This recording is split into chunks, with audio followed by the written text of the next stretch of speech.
바로 말씀하도록 하겠습니다. 오늘 말씀의 제목은 무지하도다입니다. 예레미야서 4장 19절에서 22절까지입니다.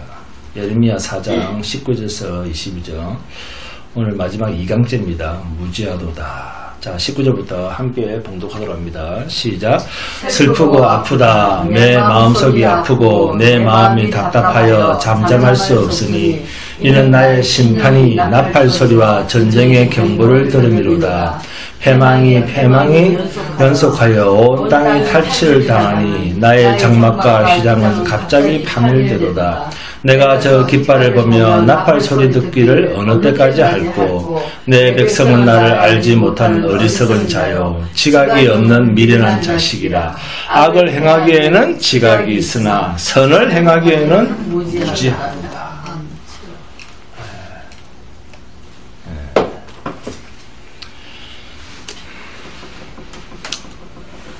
우리가 성경을 읽을 때 하나님의 심판은 협의적으로, 무슨 말입니까? 협의적, 좁은 의미로 그 말이죠. 협의적으로, 또 광의적으로, 넓은 의미로 광의적으로 어떤 의미를 가지는가에 대해서 알아야 됩니다.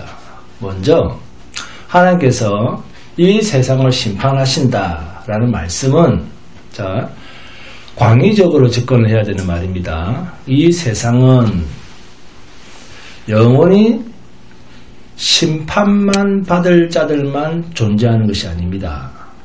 영원한 하나님과 영원한 나라에서 함께 존재할 우리들도 어디에 있습니까? 지금 이 세상에 있다는 겁니다.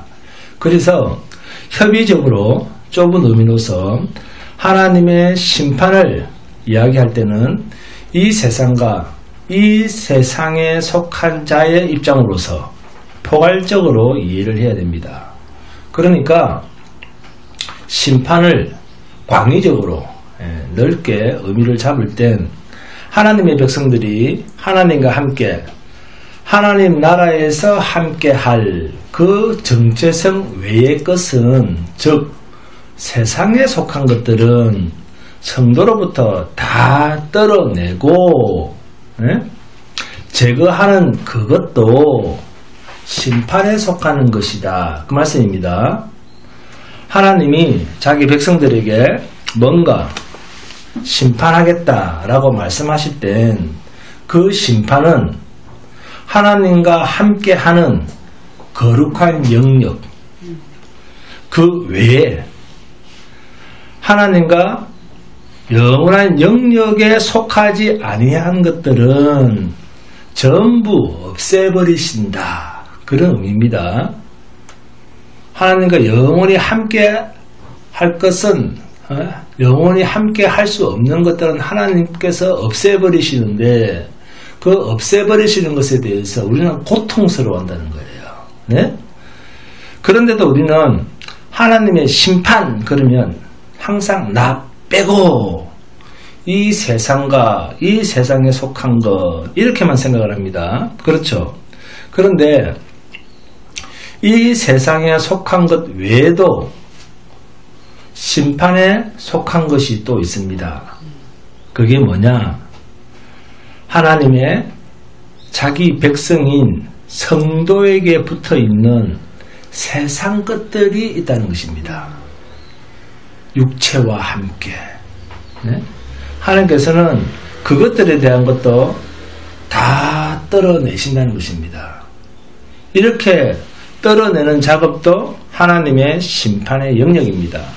그런데 이 하나님의 심판을 우리가 오해를 합니다. 오해를 함으로써 마치 이 세상에 먹을 것, 마실 것, 입을 것들도 이 세상을 살아야 되니까 우리 입장에서는 우리에게 필요하기 때문에 하나님께서 당연히 공급하셔야 된다라는 논리로 이 세상 것을 위해 하나님을 우리가 세상으로 끌어들여서 주여 그러니까 주시옵소서 이렇게 기도를 한다는 것입니다. 그러다 보니까 성경을 교묘하게 중도적, 그러니까 좌도 우도 아닌 가장 안전한 중간지대, 그 중간길에서 성경을 해석을 하는 오류를 범합니다. 대표적인 예가 뭡니까? 주기도문에 오늘날 우리에게 일용할 양식을 주옵시고, 요겁니다. 주님이 가르쳐 주신 이 신성한 기도를 하늘의 양식과 세상 양식으로 양다리를 걸칩니다. 육에 속한 것과 영에 속한 것을 양쪽으로 걸치면서 주님, 여호와 입에서 나오는 말씀과 육의 양식이 필요합니다. 더도 말고 덜도 말고 요만큼만 주시옵소서. 그러면서 하나님의 진리의 말씀을 자신의 욕심을 채우는 미혹의 말씀으로 변질시켜서 기도를 하거나 사용을 합니다. 여러분, 오늘날 우리에게 일용할 양식을 주옵시고 라는 이 말씀은 절대적으로 한 가지 뜻밖에 없습니다. 일용할 양식, 이 일용할 양식이란 하루밖에 먹을 수 없는 양식이라고 하는 말이에요. 그런 뜻입니다. 날일자, 쓸 용자입니다. 그러면 하루만 먹을 수 있는 양식, 성경에 이런 양식은 뭐가 있었습니까? 만나밖에 없었습니다. 네? 그리고 이 만나를 주신 목적은 마태복음 4장 4절에도 나오죠. 사람이 떡으로만 살 것이 아니요 하나님의 입으로부터 나오는 모든 말씀으로 살 것이라, 이겁니다. 그러면 여호와의 입에서 나오는 말씀이란 뭡니까? 내가 곧 길이요 진리요 생명이니, 네? 내 피와 살을 먹고 마시지 아니하는 자는 생명이 없고, 결국 만나의 실체는 뭐라는 말이죠? 예수 그리스도다, 그 말이에요. 예수 생명이라는 것입니다. 부활하신 예수의 영, 성령이 우리 안에 왜 오셔야 합니까? 새 생명, 거듭난 생명 때문에 성령이 오신 것입니다. 우리는 본 어게인, 거듭남, 하늘로부터 다시 태어나야 할 이유가 있습니다. 무슨 이유죠? 땅, 즉 흙으로 취한 생명은 하나님 앞에서 버려져야 할 심판을 당할 존재이기 때문입니다. 그런데 하나님의 심판할 때 심판을 이 세상 사람이라면 좋아할 사람은 단 한 사람도 없습니다. 하나님의 심판이 어느 정도로 무시무시한 이야기인 줄 아십니까? 하나님께서 창세기 1장에 있는 표현들을 예레미야 선지자의 입을 통해서 다시 말씀할 정도로 두려운 것입니다. 보세요. 예레미야서 4장 23절입니다. 보라, 내가 땅을 본즉 혼돈하고 공허하며 하늘에는 빛이 없으며 하면, 같은 말이 창세기 1장 2절에도 나오죠.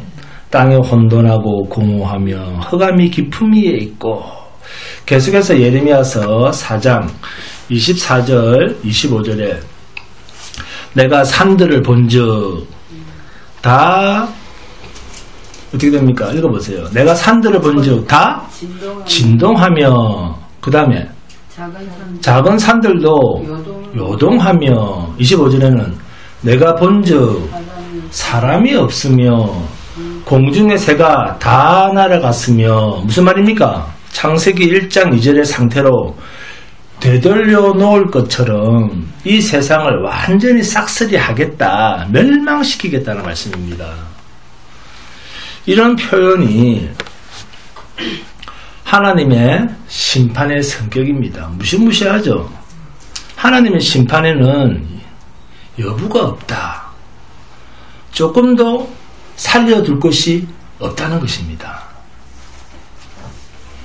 하나님의 심판이라고 하는 말 속에는 완전한 싹쓸이라고 하는 의미가 들어가 있습니다.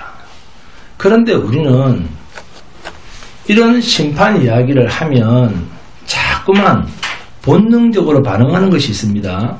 뭐죠? 대비입니다. 대비. 네? 어떻게 하면 심판을 막아낼 수 있을까? 이겨낼 수 있을까? 이것이 인간의 죄된 본성입니다. 그래서 이 어려운 시기만 잘 지나가면 또다시 내게는 좋은 시절이 돌아올 거야. 좋은 환경이 만들어질 거야. 라는 꿈같은 생각을 현실화하려는 시나리오를 자꾸 씁니다. 자기 최면을 자꾸 거는 거죠.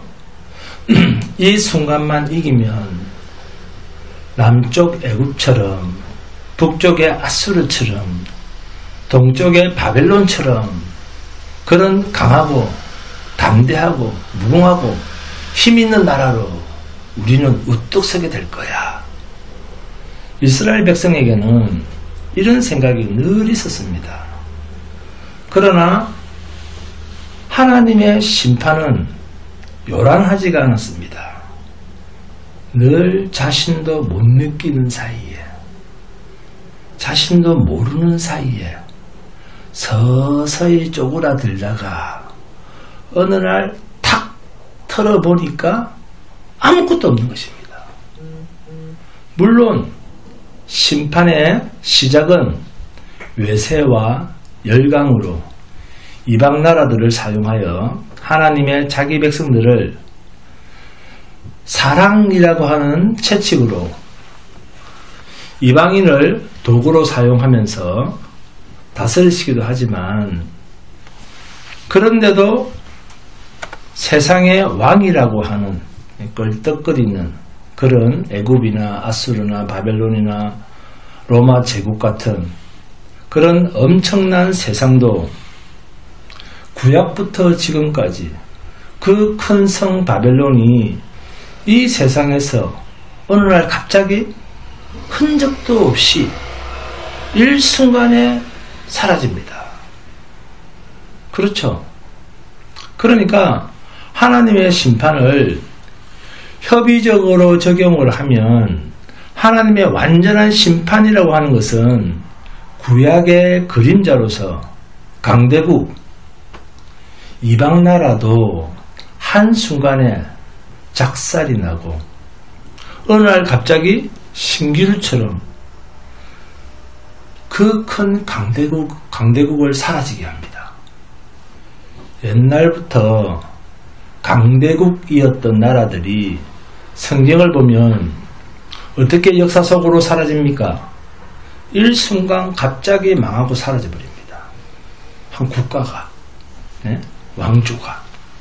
왜요? 하나님께서 한 번만 사용할 용도로 쓰셨기 때문입니다. 그리고 성도에게 있어서 광의적 의미의 심판도 역사 속에서 계속 나타납니다. 언제까지 그렇게 나타날까요? 이 세상 끝날 때까지입니다. 그런데 이것이 하나님의 자기 백성을 향한 집요한 하나님의 사랑입니다. 이 하나님의 사랑을 우리는 고통이라고 표현을 하는데, 그러나 이게 하나님의 사랑이에요.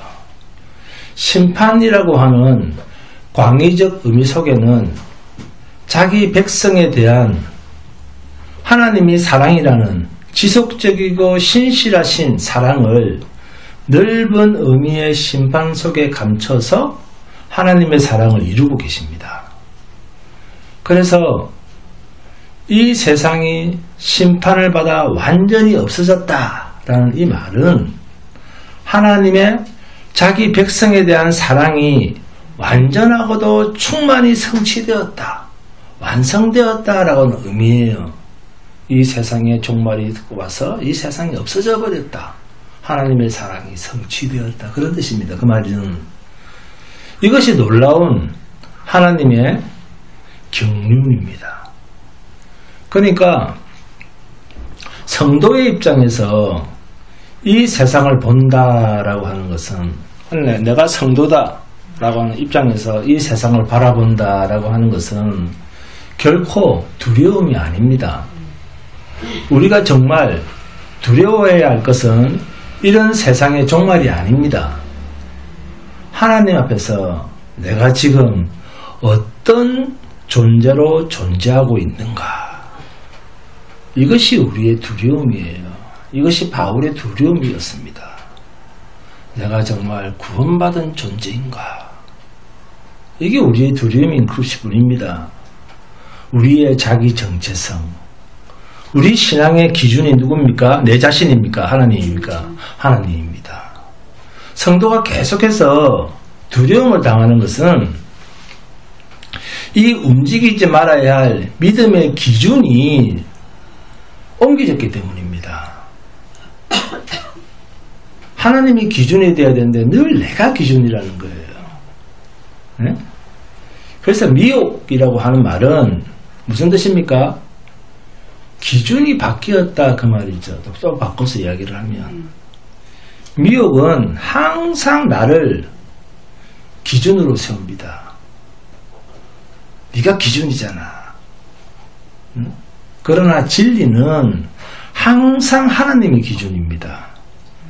그래서 사탄, 사이비, 이단들은 사람으로 기준을 삼도록 늘 미혹을 합니다. 네가 잘 돼야지. 네가 항상 자기를 세웁니다. 내가 하나님을 섬깁니다. 내가 하나님을 섬깁니다. 내가 예수를 믿습니다. 내가 교회를 다닙니다. 내가 진리를 사모합니다. 내가 열심히 전도를 합니다. 기준이 전부 누굽니까? 자기 자신입니다. 자신의 깊은 곳에서 하나님을 기준으로 말하지 않고 자신이 기준이 되어서 이런 말을 한다면 그것은 분명히 종교요, 우상이요, 종교놀이입니다. 하나님이 아니라 자신이 기준이 되어서 하는 일체의 행위, 이것은 사탄 숭배입니다. 우상노름입니다. 그리고 이것을 미혹이라고 합니다. 여러분, 언젠가 우리 모두는 가야 할 우리 집이 있습니다. 어느 집입니까? 아버지 집입니다. 그 아버지 집은 아버지, 나는 자격이 없습니다. 아버지, 나는 아버지 집에 들어갈 자격이 없는 자입니다. 라고 고백되어지는 그런 자들만 들어가는 희한한 집입니다. 그 집이 천국이에요. 네? 예수 이름으로 귀신도 쫓아내고 나는 이것도 했고 저것도 했습니다. 나는 잘못이 없습니다. 라는 사람들만 들어가는 집이 아닙니다. 그런 집이 아니라 예수 믿어도 나는 변하지 않고 철천지 하나님과 원수된 자인데 늘 나는 예수 믿어도 세상에서 죄만 짓고 사는데 은혜로 주신 하나님의 믿음의 선물로 말미암아 그저 공짜로 그야말로 불쌍히 여김을 받아서 들어가는 집이 천국입니다. 하나님의 나라입니다. 자기의 공로로 14만 4천 명을 채워서 내 잘났다 하고 들어가는 집이 아닙니다. 우리 모두는 다 아버지 집으로 언젠가는 가야 됩니다. 또 가게 되어 있습니다. 그런데 마귀의 미혹은 우리의 기준을 늘 바꾸게 합니다. 여러분, 하나님의 기준이었다가 어느 날 갑자기 사람의 자기가 자기 자신이 기준이 되거든. 어떻게 생각을 해야 됩니까? 아, 내가 미혹을 당하고 있구나. 아, 내가 순간적으로 우상을 섬겼구나 하고 번뜩 깨달아야 됩니다. 그리고 하나님이 기준이 되어서 자신을 볼 땐 내가 잘했다. 아, 내가 정말 잘했구나. 이런 생각이 들 땐, 아, 마귀가 잠깐 나를 지배했구나.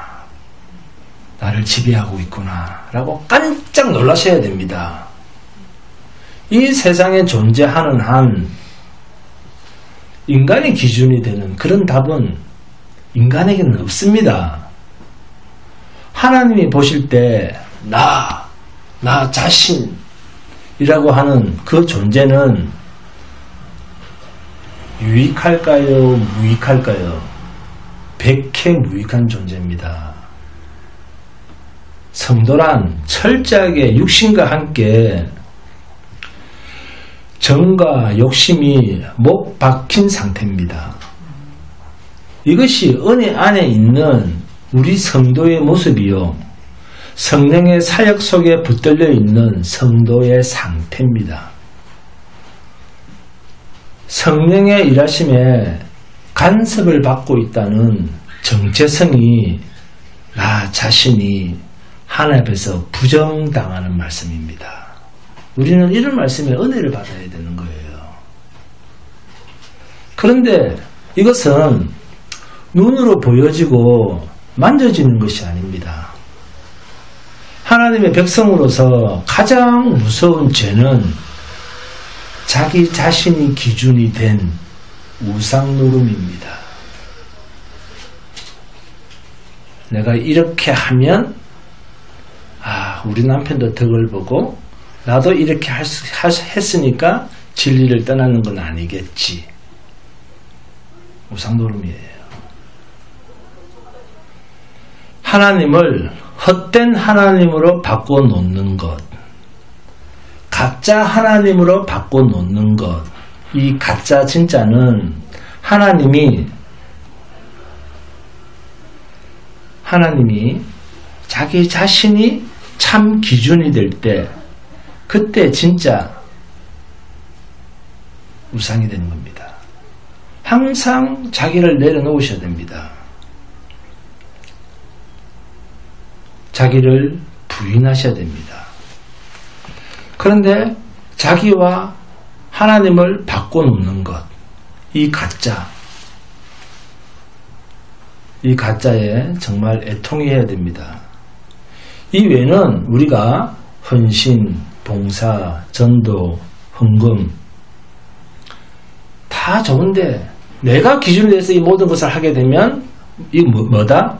가짜 하나님을 섬기는 거예요. 내가 기준이 되는 순간은 이렇게 가짜 하나님으로 만들어 놓고 또 마귀의 미혹을 당하고 있는 자기 백성들에게 하나님은 가차없는 사랑의 책칙과 칼이 들어갑니다. 그런데 이걸 못 깨달으면 어떻게 됩니까? 내가 이만큼 했는데, 그런 권사님들 많습니다. 어떤 큰일을 갑자기 확 당했다. 그럼 쇼크를 받아요. 막 방황합니다. 그때 내가 이렇게 했는데 왜 이런 환란이 나한테 옵니까? 저는 제가 신학교 다닐 때 우리 교수님이 그런 이야기 많이 해줬어요. 그래서 막 이 교회 저 교회 막 돌아다니면서 막 상담을 받는 거야. 응?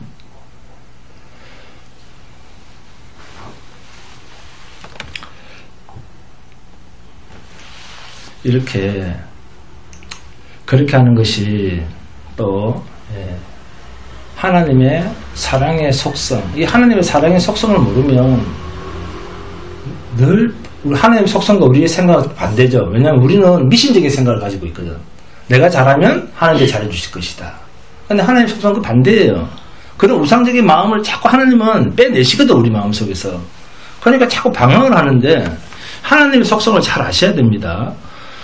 우상의 속성을 가지고 있는 우리의 모습과 하나님의 일하심, 이걸 잘 알아야 됩니다. 교회를 다니면.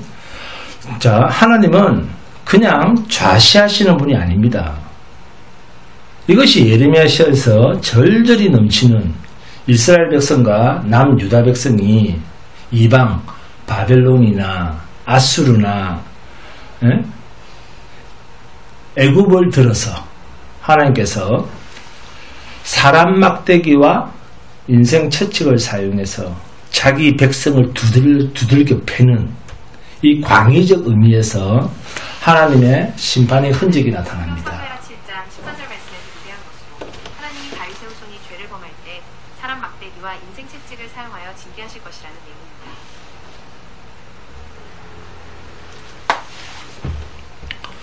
자, 요새는 막 AI가 뭐 말만 들어가면 지 혼자 막 말을 만드는데 미치겠어 진짜. 자, 광의적 의미에서의 하나님의 심판의 흔적이죠. 그래서 이런 장면들을 보면 놀라시면 안 됩니다. 성경을 읽을 때. 우상이 뭡니까? 이 세상 임금 마귀입니다. 그죠?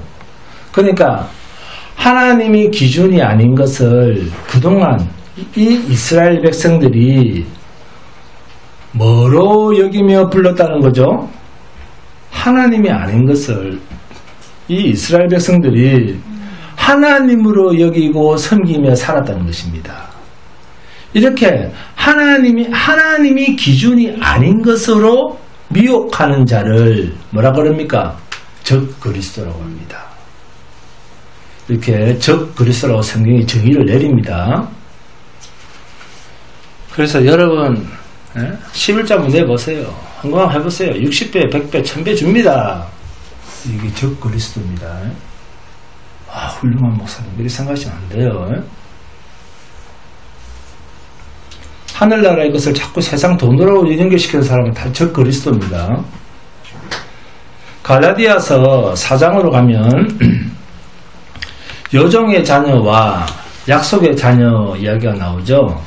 성경엔 여자의 후손, 뱀의 후손이라고 하는 말을 있죠. 그죠?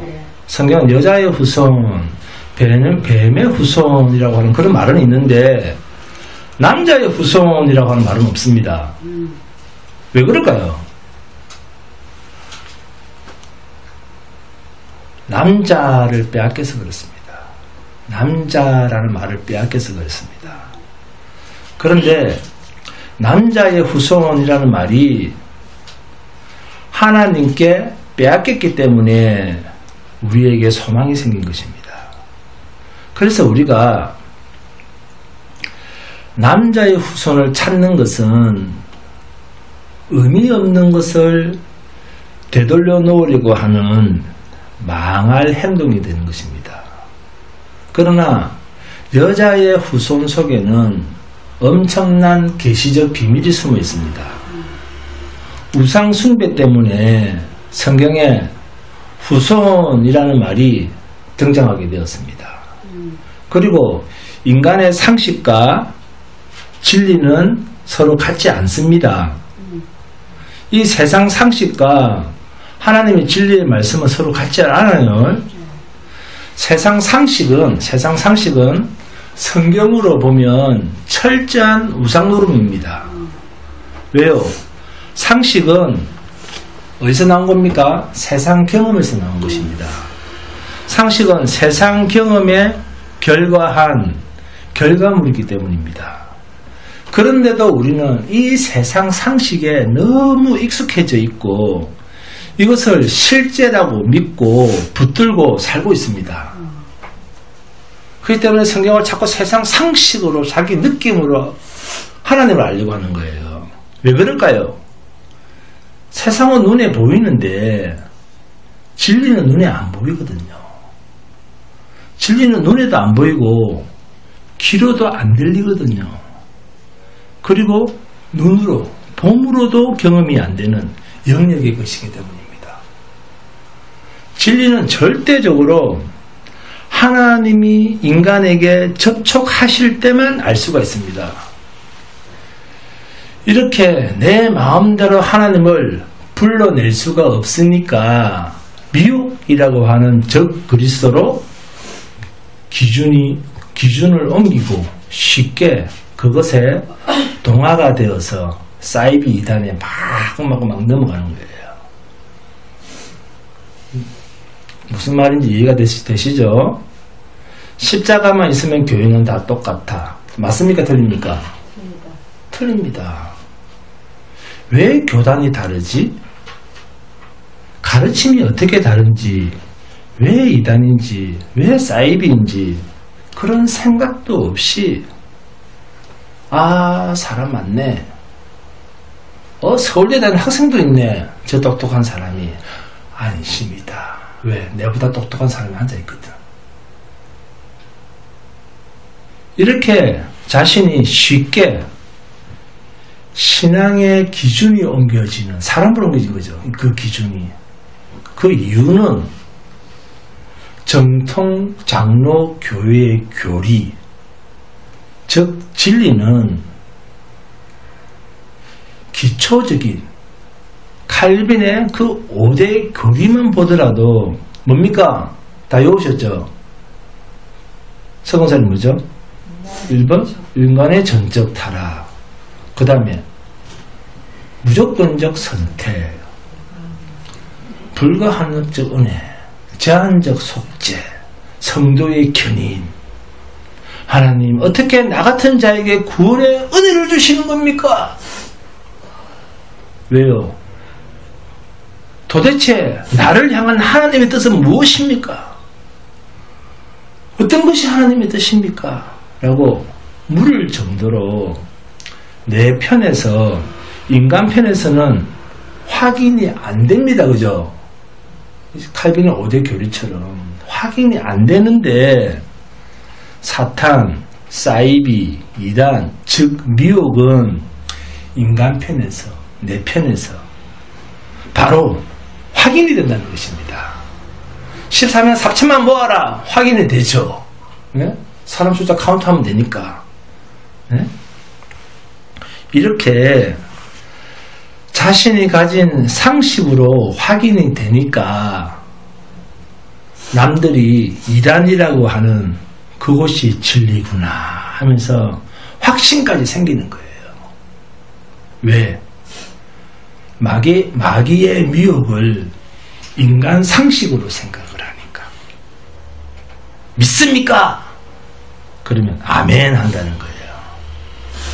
그래서 우상노름은 내가 하고 안 하고의 문제가 아니라 하나님께서 나를 붙들고 계시지 않는 한 모든 영역은 우상의 지배를 당하고 있다. 이렇게 생각하시면 됩니다. 하나님께서 나를 지배하고 계신다는 이 지배의 기준이 뭐죠? 하나님입니다. 그래서 이 하나님의 온전하신 지배하심이 아니라 내가 알고 내가 경험하는, 내가 눈에 보이고 느끼는 나의 존재성에 관한 모든 것의 기준이 내, 인간, 내가 자신이 될 때는 그것은 전부 하나님 앞에서 부정당하는 영역의 것입니다. 그런데도 인간의 행동을 가지고 쟤 열심히 안 하네, 참 헌신도 안 하네, 기도도 안 하네, 전도도 안 하네, 헌금도 안 하네, 그러니까 신앙도 없네, 신앙이 있네 없네, 있다 없다, 이렇게 아무리 나와 남들을 저울질을 해본들 그것은 실상은 마귀의 미혹을 당하고 있는 것 외에는 아무런 의미가 없는 말입니다. 왜요? 기준이 나로 기준이 되어 있기 때문에. 저 사람을 평가하려면 기준이 누굽니까? 내가 되어야 되잖아요. 그래서 답이 다릅니다. 여러분, 하나님은 성경 속에 있는 그 말씀으로 역사를 하십니다. 하나님은 성경을 벗어나지 않습니다. 성경 66권을 벗어나서 말씀하시지 않습니다. 그래서 기준 하면 성경 말씀밖에 없습니다. 하나님을 우리가 보여줄 수 있고 실체화시킬 수 없으니까 말씀, 진리라고 하는 것으로 우리에게 하나님을 나타내고 보여주시는 것입니다. 인간의 육체로 하나님을 경험해서 답을 내리는 모든 것은 어느 영역의 것이라고요? 우상 영역의 것입니다. 미혹의 영역의 것입니다. 그러면 이런 것이 하나님의 백성 이스라엘 안에, 그리고 오늘날 성도인 우리 안에서 왜 이렇게 우상 숭배, 우상 노름이 계속해서 자연스럽게 발생을 할까요? 쟤는 우상에 저렇게 빠져도 아무렇지가 않네. 우상 반, 하나님 반을 섞어놔도 그냥 만족하며 사네. 이런 것을 전혀 느끼지도 못하고 왜 우리는 이것에 빠져 살까요? 우상 노름은 어떻게 우리 안에서 생성이 되는가? 자, 우상 노름은 내가 찾아갑니까? 아니면 내가 초청을 합니까? 근데 내가 초청을 합니다. 우상 노름은 항상 내 자신이 기준입니다. 우상을 초대한다는 말이, 자, 어떤 말인지 풀어서 설명을 합니다. 즐겁고, 기분 나쁘고, 걱정스럽고, 조울증처럼 감정과 분위기에 대한 모든 것들을 자기 지식이나 경험에 의해서 빨리 좋은 쪽으로 해소하려고 하는 그 걱정과 두려움의 끝에는 항상 무엇이 기다리고 있을까요? 우상이 기다리고 서 있습니다. 그래서 고민하다가 덜컥 붙잡는 게 우상을 붙드는 거예요. 지금 기분 나쁘니까, 지금 불쾌하니까 빨리 나는 즐거워야 된다. 이 불쾌한 기분이 없어져야 된다. 불안한 마음이 없어져야 한다. 아프다. 그러니까 빨리 건강해야 된다. 가난하다. 그러니까 빨리 이 가난에서 벗어나야 된다. 지금 현재의 조건에서 더 나은 곳으로 라고 하는 상대적 조건으로 나아가려고 하는 모든 것이 사실은 우상을 초대하는 길잡이라는 것입니다. 자, 질문을 합니다. 성도는 세상에서 성공을 할까요? 망할까요? 성도는 세상에서 반드시 망한다. 이것은 피할 수 없는 확실한 성도의 조건입니다. 이러한 성도에 대한 이해가 없는 한 우리는 무엇을 초청하게 되어 있다? 우상을 초청하게 되어 있습니다. 왜요? 나는 망하지 말아야 됩니다. 라고 하는 내 속의 초청 때문입니다. 그 결과 자신의 눈에 좋아 보이는 것들을 계속해서 추구하게 된다는 것입니다. 좋아 보이는 것들이란 어떤 것들입니까? 참 좋아 보인다. 무슨 말입니까? 육으로 경험할 수 있다 그 말이잖아요. 그러니까 육으로 경험할 수 있는 것, 그래서 육으로 경험할 수 있는 것이고 좋은 것이란 자기 눈에도 좋아 보이는 것입니다. 이 세상과 이 세상에 있는 것들 이렇게 하잖아요. 곧 육신의 정욕과 눈에 보기에 즐겁다는 거죠. 안목의 정욕과 이생의 자랑, 우리 아들 이렇대, 우리 남편 이래, 이번에 이랬어, 이런 자랑들, 이것들을 계속해서 초대하게 되어 있습니다. 이러한 것들의 끝에, 그 마지막 끝에 숨겨놓은 것이 우상놀이입니다. 우상입니다. 우상, 마귀예요. 이 우상을 다른 말로 바꾸니까 뭡니까? 우상을 다른 말로 바꾸면 탐욕입니다. 탐심, 욕심이라고 부릅니다. 왜 이런 것이 우상이란 말인가? 좋은 말이지.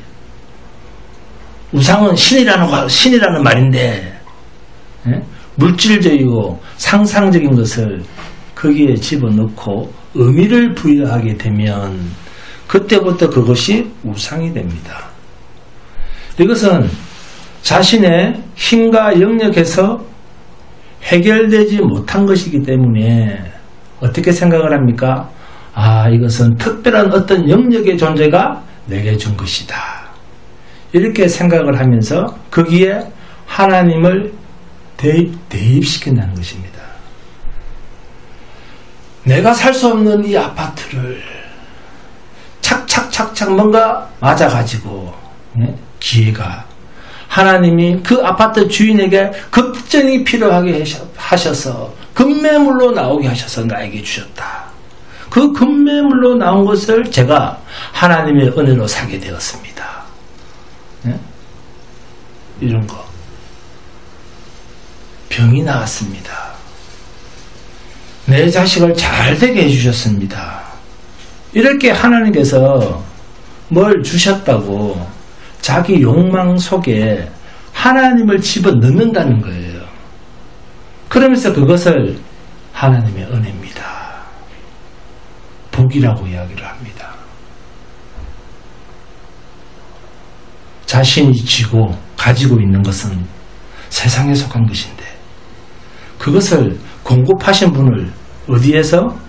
신적인 존재에 대입을 시켜버린다는 것입니다. 그러면 예수도 안 믿고 절도 안 다니고 나 무교야 하면서 잘 사는 사람들은 뭡니까? 그러면 우리는 이런 이상한 생각들을 가지고 있다는 거예요. 네? 그렇게 해서 결국 하나님까지도 무엇으로 만들었다? 우상으로 전락시켜버리는 것입니다. 이런 두려움이 없어요. 근데 그러니까 우상노름이란 가지고 싶은 이 세상 것, 가지게 된 이 세상 것에 신의 이름을 빌려오는 모든 행위, 이것이 우상놀이입니다. 하나님 부르고 예수 부르고 찬송하고 박수치고 믿음도 말하고 성경도 말하고 진리도 말하고 다 합니다. 그런데 모든 종착역은 자기 육신에 그 결과물을 다 담습니다. 이것을 뭐라 부른다? 예수무당이다 이렇게 부르는 거예요. 예수무당이다. 한번 따라합니다. 예수무당이다. 우상노름이라고 하는 말입니다. 이런 개념들 잘 잡아야 됩니다. 그러니까 이 이스라엘 백성들과 유다 백성들이 하나님의 백성이잖아요. 하나님의 백성임에도 불구하고 이스라엘 백성들에게 하나님께서 그 수많은 신비한 경험을 시켜주셨음에도 불구하고 정작 그들은 왜 그렇게 쉽게 우상노름으로 자빠졌던 이유가 바로 여기에 있습니다. 지금 자기 육은 세상에 존재하고 있고 살고 있고 그 육에 필요한 것들은 또 얻고 싶고 가지고 싶고 더 많이 가지고 싶고 또 그 육에 필요한 것들을 하나님께서 때마다 하물며 너희일까 보냐 하고 공급해 주시는데도 불만스럽다는 거예요. 그럼에도 그때 세상 것에 그 세상 것에다가 자꾸 하나님을 끌어들인다는 거예요. 세상 것에 그의 나라와 그의 의를 구하는 것이 아니라 늘 세상 것에 하나님을 끌고 들어오는 것. 이것은 신앙도 아니고 믿음도 아니고 그냥 종교심입니다. 종교심.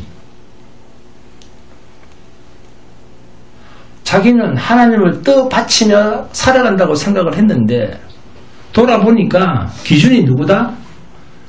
자신이 기준이 되어 있었다는 거예요. 분명히 늘 새벽에 나가서 하나님 이름을 불렀는데 알고 보니까 그것은 믿음이 아니었고 우상노름이었다는 겁니다. 즉 자신이 믿음의 기준이었다는 거예요. 그런데 하나님이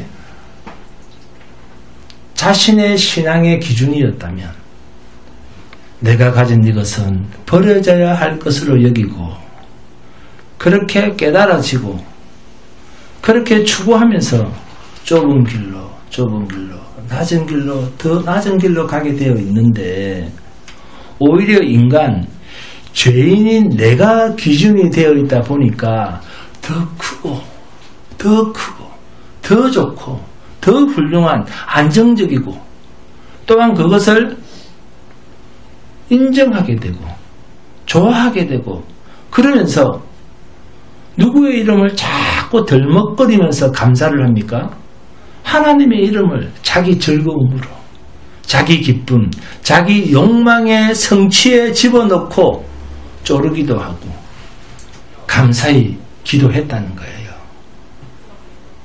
이것이 종교 노름, 우상 노름입니다. 성도는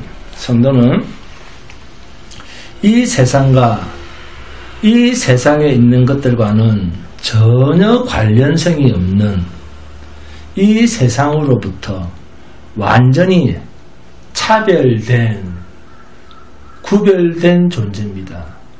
출세상당한 자들입니다. 그래서 성도는 오늘 하루만 사는 존재입니다. 하나님께서 아침에 눈을 뜨게 해 주시면 오늘 하루만 사는 존재가 성도입니다. 만나죠. 오늘 하루만 사는 우리가 뭐가 그렇게 부족한 게 많습니까? 뭐가 그렇게 불만스러운 게 많습니까? 뭐가 그렇게 김일식 권사님이 죽일 정도로 죄를 많이 지었습니까? 자신과 비교할 때 김일식 권사님이 더 죄가 많습니까? 여러분 어떻게 생각합니까? 내가 나가야 할 정도로 꼴보기 싫은 존재입니까?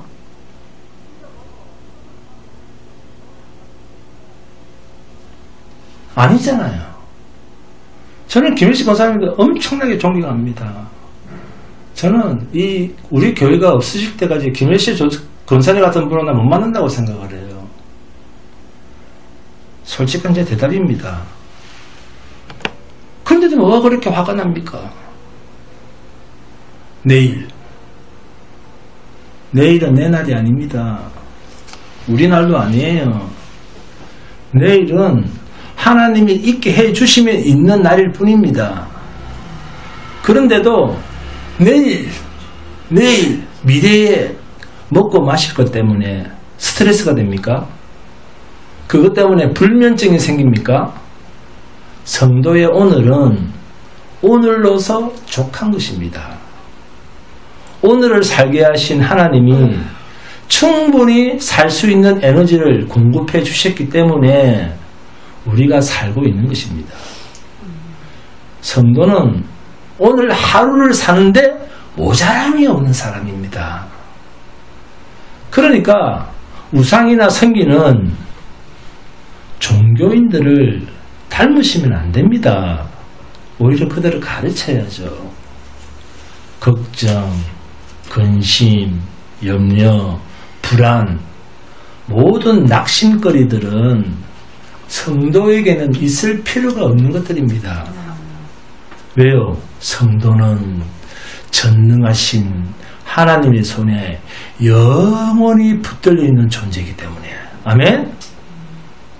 그런데 이걸 아는데도 잘 안 되시는 분, 손 한번 들어보세요. 그런 분은 이렇게 기도하시면 됩니다. 하나님, 제발 빨리 이 육을 정리해 주십시오. 그런데 그 기도하기는 무섭죠. 안 하죠.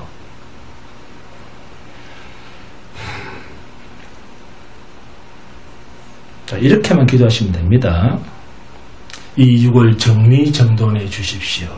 이렇게만 기도하시면 됩니다. 염려와 걱정은 무엇 때문에 옵니까? 염려와 걱정. 왜 염려와 걱정이 생깁니까? 그리스도와 함께 십자가에 못 박혀 죽었노라가 아니라 여전히 자기 육신이 살았다고 오해를 하고 있기 때문에 뭐가 생긴다? 걱정이 생기는 것입니다. 걱정이 오는 것입니다.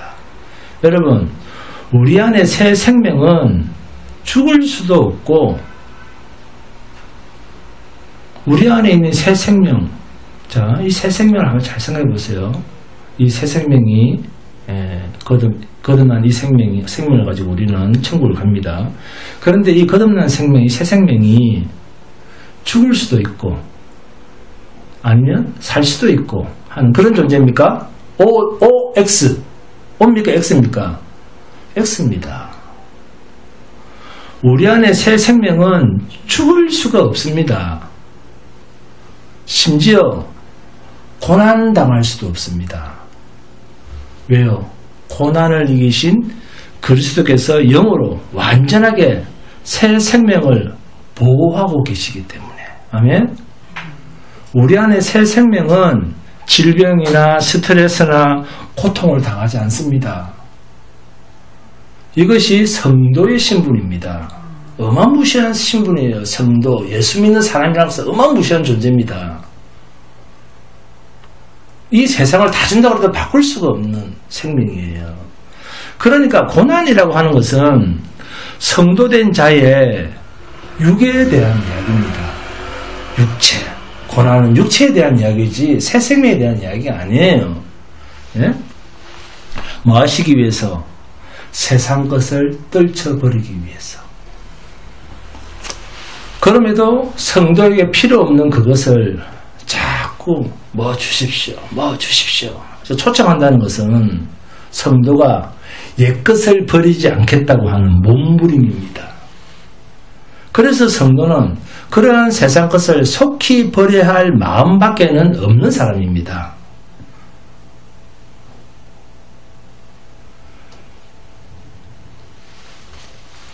자, 아이들이 클 때를 잘 보세요. 어른이 돈을 주면, 자, 5만원, 아니면 만원, 이렇게 돈을 주면, 자, 한 손으로 받죠. 애들은 한 손으로 받고, 또 더 달라고 또 나머지 한 손을 또 냅니다. 그럼 보셨잖아요. 저도 봤습니다. 네.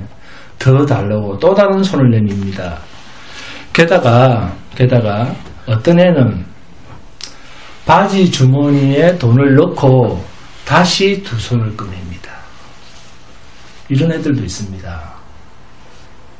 이것이 욕망에 사로잡힌 어릴 적부터의 인간의 모습입니다. 여러분, 하나님의 심판의 소리는 광의적 의미로서 성도에게는 있습니다.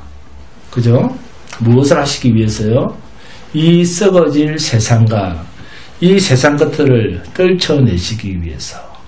그러면 하나님의 이 사랑의 채찍이 과연 어느 정도인지, 자, 본문 20절, 21절 함께 봉독합니다.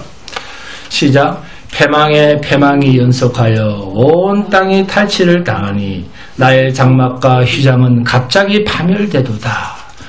내가 저 깃발을 보며 나팔 소리 듣기를 어느 때까지 할꼬. 전쟁의 신호가 울리고 예루살렘 성과 예루살렘 성전과 함께 백성들이 거처하는 처소와 그 모든 것들이 다 탈취를 당하고 일순간에 전멸을 당하는 이런 상황이 선지자의 입술을 통해서 하나님께서 선포하고 계십니다. 왜 전지전능하신 하나님을 믿는다고 하는 자들이 어떻게 해서 이런 일을 당해야 하는가? 그것은 당연히 내 마음을 알아야 할 내 백성이 심판의 칼을 든 하나님의 마음을 너무너무 모른다는 겁니다. 교회를 다닌다고 하는 사람이 하나님의 마음을, 하나님을 너무너무 모른다는 겁니다. 22절에 내 백성은 나를 알지 못하는 어리석은 자요, 지각이 없는 미련한 자식이라. 악을 행하기에는 지각이 있으나 선을 행하기에는 무지하도다. 뭐 아파트 산다 그러면 아파트 어디서 사는데, 몇 평인데, 방이 몇 개인데 하면서 너무 구체적으로 그걸 알려고는 하는데 하나님을 알려고는 하지 않는다는 거예요. 이상하지 않습니까? 정말로 이스라엘 백성이나 유다 백성이 이렇게 어려움을 당할 때 지금의 우리처럼 하나님 앞에서 회개한다고 울부짖고 그들이 부르짖지 않았겠습니까? 그들도 하나님 살려주십시오. 회개하고 부르짖었습니다. 그런데 회개한다고 하는 그 기도들이 다 무엇이었다? 하나님 회개합니다. 살려주세요. 했지만 그 회개하는 기도가 다 무엇이었다는 거예요? 외식이었다는 겁니다. 그래서 우상노름이라고 하는 것은 내가 중심이 되어서 하나님을 향하고 있는 일체의 종교적 행위, 이겁니다. 그렇기 때문에 내가 내 편에서 하나님께 잘못했다고 백날 천날 만날 해본들 하나님은 그것을 죄에 대한 회개라고 받아주시질 않습니다. 내가 두 손 두 발 들고 잘못했습니다 한다고 하나님께서 그래 내가 다 용서해 줄게 그렇게 안 하십니다. 하나님은 철저한 공의의 하나님이십니다. 이스라엘 백성들은 남쪽이든 북쪽이든 간에 모두 여호와 신앙을 다 가지고 있었습니다. 이스라엘 사람 치고 하나님 안 믿는 사람이 어디 있어요? 이 여호와 신앙 다 가지고 있었습니다. 우리보다 더 열심히.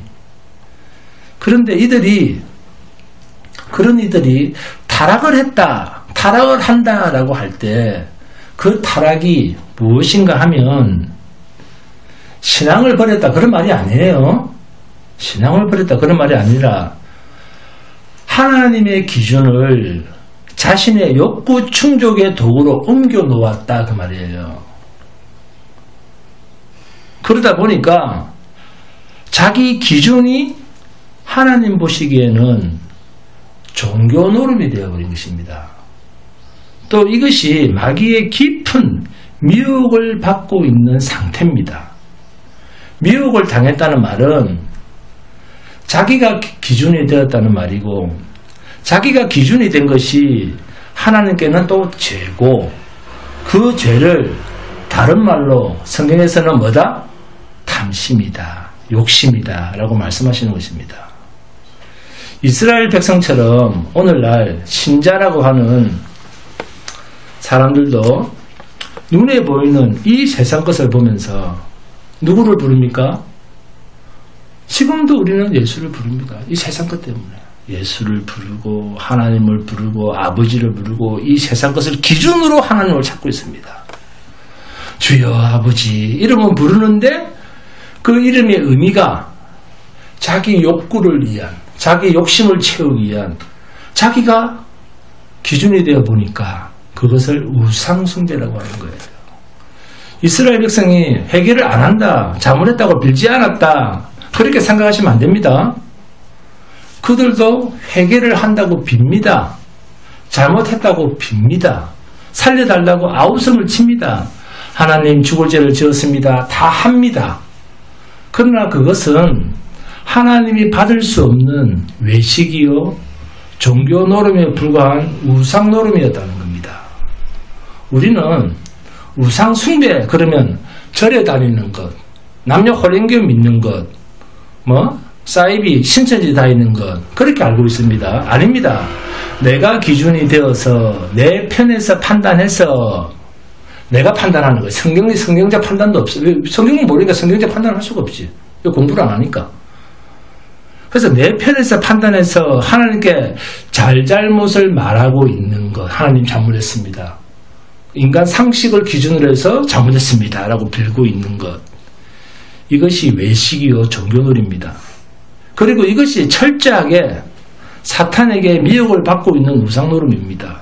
그런데 겉으로 보기에는 누가 더 옳아 보입니까? 그냥 그냥 믿음으로 사는 지금 우리랑 열심히 비교되면서 자기가 기준이 되어서 종교 생활을 하고 있는 그 사람들과 예수를 믿지 않는 이방인들이 볼 땐 둘 중에 누가 더 거룩하게 보이고 옳게 보이겠습니까? 평생 새벽기도 한다면서 교회에서 자고 열심히 종교 노름을 하는 자기가 기준이 되어서 자기를 숭배하는 그 우상 숭배자들이 훨씬 더 구체적이고 대단한 믿음을 가진 사람처럼 인정되지 않겠습니까? 이스라엘 백성들도 절대로 여호와의 신앙을 버린 사람들이 아닙니다. 그러니까 본문 22절에 내 백성은 나를 알지 못하는 어리석은 자요 지각이 없는 미련한 자식이라. 악을 행하기에는 지각이 있으나 선을 행하기에는 무지하도다. 너무 무식하더라는 거예요. 하나님 아는데. 이걸 읽고 이스라엘 백성들은 하나님을 버리고 이 뭉디 같은 바알, 아세라만 섬겼나 보다.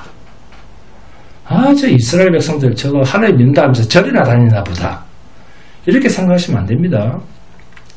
사탄에게 미혹을 당해서 기준이 옮겨졌기 때문에 하나님께서 이런 한탄을 하시는 겁니다. 하나님 중심의 신앙이 내 중심의 신앙으로, 인간 중심의 신앙으로 바뀌었기 때문입니다. 그러니까 하나님, 내가 뭘 잘못했습니까? 그러면서 자꾸 무엇으로? 윤리, 도덕, 일반 상식으로 해결을 한다는 거예요. 왜 이렇게 생각을 할까요? 자신이 하고 있는 짓이 종교 노름밖에는 안 하고 있다는 것을 모르니까, 그러면서 뭐라 한다고요? 나는 하나님을 잘 믿고 있다. 이런 사람들의 눈에 보이는 신앙은 늘 뭡니까? 눈에 보이는 세상 것. 이 아파트 주셨네. 이 상가 주셨네. 윤리, 도덕. 그것뿐입니다. 전부 그겁니다. 그래서 결국 우상노름으로서 이 우상노름으로 시작을 해서 우상노름으로 끝이 나는 거예요. 이런 사람들에게 하나님께서 너는 처음부터 나를 알지 못하면서 나를 섬긴다고 하고 있네? 이런 사람은 하나님과 접촉점 자체가 없는 사람입니다. 여러분 함께 봉독합니다. 호세아서 6장 3절입니다.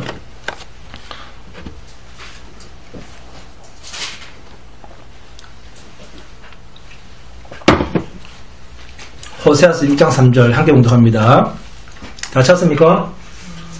시작. 그러므로 우리가 여호와를 알자. 힘써 여호와를 알자. 그의 나타나시면 새벽빛같이 어김없나니 비와 같이 땅을 적시는 늦은 비와 같이 우리에게 임하시리라 하니라. 아멘. 먼저 하나님이 어떤 분이신가를 깊이 제대로 알고 하나님을 섬기는 귀한 성도가 되시기를 주님의 이름으로 축원드립니다. 헌금 찬송합니다. 찬송가 54장입니다.